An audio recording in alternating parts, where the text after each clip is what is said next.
Good morning and welcome to This Week. The perfect storm. You deserve better. I apologize. Outrage over Obamacare. We only spy for valid foreign intelligence purposes. A spying circus. The president's lowest poll numbers yet. Is Obama's second term slipping away? Has he lost control? What will it take to get it back? This morning, the only show where the White House responds. Tough questions for the president's top strategists. Plus, Republican Senator Rand Paul in a This Week exclusive.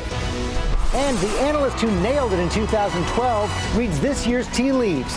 Nate Silver makes his This Week debut on our Powerhouse Roundtable. All that and Rob Lowe plays his presidential hero right here this Sunday morning. From ABC News, This Week with George Stephanopoulos starts now.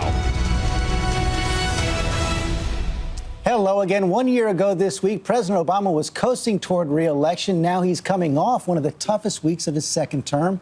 Let's start out with our chief White House correspondent, Karl, with more on that. So you've got the Obamacare troubles, you've got the NSA spying controversy, and now this new book, Double Down, goes inside the campaign of 2012 and shows that even winning campaigns aren't pretty on the inside. That's right, George. And perhaps most disturbing for a White House that prizes secrecy so much is how apparently some of the president's top aides leaked so much information to the authors of this book.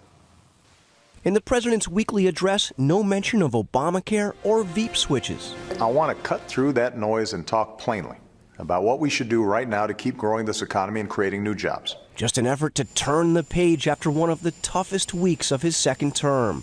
Who would have thought that this joke over a week ago on Saturday Night Live? Millions of Americans are visiting healthcare.gov, which is great news. Unfortunately, the site was only designed to handle 6 users at a time. Would turn into something of an actual prediction when Friday a congressional committee revealed only 6 Americans were able to sign up on Obamacare's flawed website on the first day. And with some unable to keep their health plans as the president promised over and over again. I said this once or twice, but it bears repeating. If you like your health care plan, if you like your plan, you keep your plan. You can keep your plan, period. The oft-repeated promise suddenly changed, the president now saying most, not all, could keep their health coverage.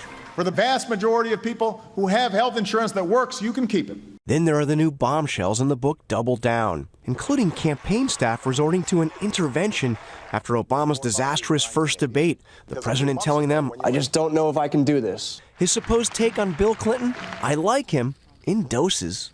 And the splashiest claim, the Obama campaign secretly did research on the possibility of replacing Vice President Biden with Hillary Clinton. Did Vice President Biden know that the campaign was conducting polling and focus groups on the possibility of replacing him? John, I don't know the details of that. It was something that the president would never have accepted.